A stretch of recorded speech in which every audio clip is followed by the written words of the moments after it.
Welcome back to Ballboy Media. I'm LJ, and today we're going to be talking about what makes a seller and the sellers at this year's NBA trade deadline. If you're new here, please leave a like and subscribe. I really appreciate it. And comment down below a team that you'd like to see make a trade at this year's deadline. So, what makes a seller? A seller is a team that has a desire to add capital, which may mean a couple of things. Maybe getting worse for a better draft pick, and then adding draft picks and valued players from other teams. The Brooklyn Nets are a fantastic example of this. They traded Dennis Schroeder after a 10-15 start, and since they have gone 4-15. The Nets got 3 second-round picks in this transaction, and since they underwent the deal, they've dropped from the 9th best lottery odds to the 6th best. Very good. So our first seller is the Washington Wizards. They're currently 6-35, which is the worst record in the league by a comfortable margin. Couple players of interest they have. Kyle Kuzma, questionable year for him. This is, career lows almost across the board when you consider his career as being, since he's kind of entered this stage with the Wizards and towards the end of his tenure with the Lakers.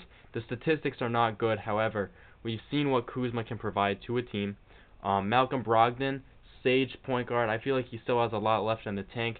2 years removed from a Sixth Man of the Year and about a decade removed from a Rookie of the Year. Brogdon is definitely an able point guard for a team that may need him. Jonas Valanciunas as well. He is making only $9.9 million this season, with similar figures in the next 2 seasons, and he is averaging 11.7 points per game as well as 8.2 rebounds per game. Now, all 3 of these players I feel like can play, and in the right scenario can be a very valuable asset to a team that needs them. Our second seller is the Utah Jazz, who are 10-31, which is last in the Western Conference, and they too have a couple players of interest. John Collins is, definitely a guy whose name has been thrown around here and there over the years, and now he finds himself in rumors with the Sacramento Kings. He, has found a groove with Utah this season. He's averaging 18, 8, and 3 on 52.5% shooting. One thing that I found to be notable with him is he is shooting 43.8% from 3 on 3.3 attempts per game. Now, typically you see these centers and you're like, oh, they're shooting 40% from 3, but then you look at the volume and it's only about 1 3-point attempt per game. I think with Collins, 3.3 attempts per game is legit for a guy of his size, and I think that's definitely a real thing, that he can be, occasionally a threat from down, across the 3-point line, and he can extend the floor for an offense that may need that. Additionally, Colin Sexton, he's averaging about 18 points per game this season. He's a premier rim runner, shoots high percentages from the field, about 48% I believe. Now, a couple teams that I think would be interested in Colin Sexton. Orlando Magic. Now, we've heard their names, affiliated with several scoring guards, because we know that the one thing that they're lacking in is offense, and I feel like that's been heightened with the prolonged absences of Paulo Banchero, who just recently made his return, as well as Franz Wagner. I'd like to note Memphis as well in this company. I think Memphis could be a sneaky team to acquire Colin Sexton. Now, Marcus Smart has given them some ample contributions. However, I think the move to Sexton may be one that's beneficial, and it provides another great guard alongside Ja Morant and Desmond Bane, as well as Scottie Pippen Jr. I think adding Sexton would be an underrated move for the Grizzlies, and I think they might look to consider it if they feel like moving on from Marcus Smart is the correct play. The team also employs Jordan Clarkson, who was the 2021 Sixth Man of the Year.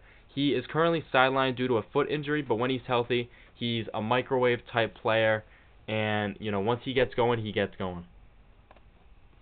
Our third team is the Brooklyn Nets, and they're 14-30 in the Eastern Conference. That's good for a 12th.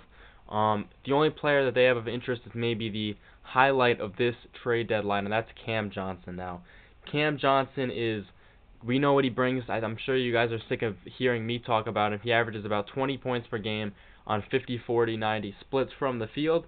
But they have a couple other players that I think could be in contention to be traded. Now, I don't think that either of these are going to happen, but I would be, not surprised if they were to happen, if that makes sense. If they happen, I'd be like, okay, that was a smart move.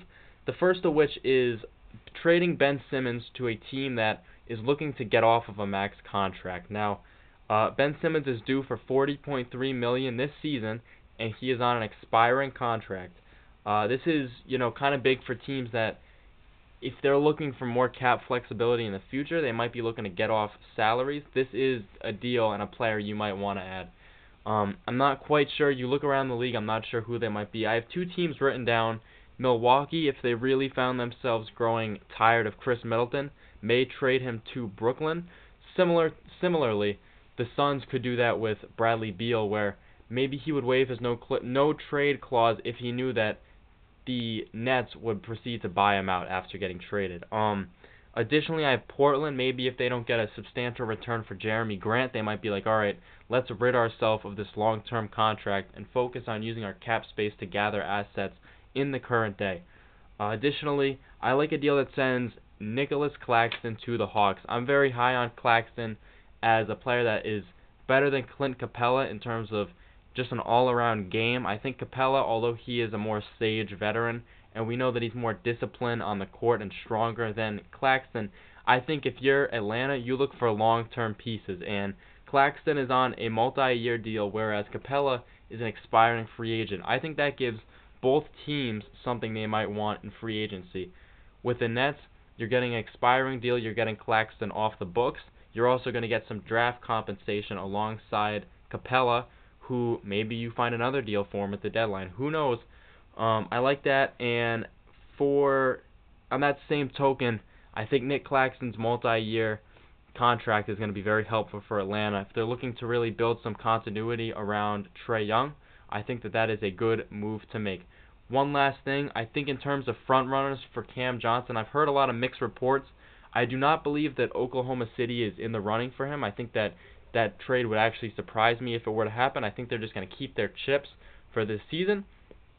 I think there's two big front runners, and I think Sacramento should be the number one front runner, and I think that behind them is Indiana. I think they will be in a bidding war for Johnson. Both two teams on the brink, positive records after slow starts to the season, now looking to make that playoff push. I think it's going to be a bidding war between those two franchises. Our fourth team is the Portland Trail Blazers. They are 15-28 currently, and they also have a couple players of interest, although I'm not quite sure if the market is the same for these players. So Jeremy Grant, as I touched on, another veteran player on a multi-season contract. He, just gives you a little bit of everything, kind of a Swiss Army knife type player. We've seen him be a versatile scorer before. He can knock down a couple threes a game, plays good defense. I like Grant as a player, but I'm not sure if teams would look at his contract and be turned off by trading for it.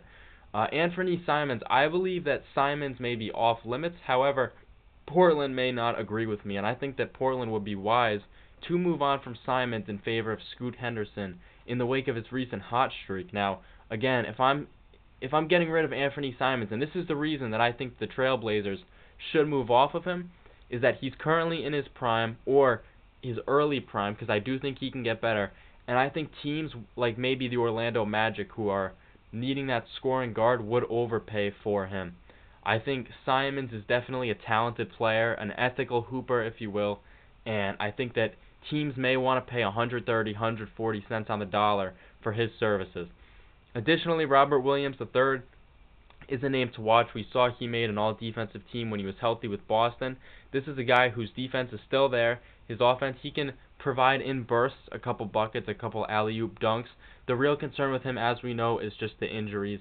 I believe that with Rob Williams, if you can get him on the court, he will be a very good asset, which is why I think he will be going to Houston. I think that the Ime Udoka connection is still there, and I think that a deal is in play if they wanted to make it for maybe a pick, as well as Jae'Sean Tate and Jock Landale. One last thing, I think that they could potentially move on from Deni Avdija. Now, I think this is very unlikely because they traded their 2029 first-round pick for him. However, I think, again, that theory of other teams paying 130, 140 cents on the dollar. I saw an article, forgive me, I forgot who wrote it, but it was about the Grizzlies potentially adding him and him being the missing piece that they need. I think they'd have to pay overwhelmingly in order to acquire him. Our fifth sellers, the Chicago Bulls, they are 19-25, and they have really two big names, and it's Zach LaVine and Nikola Vucevic.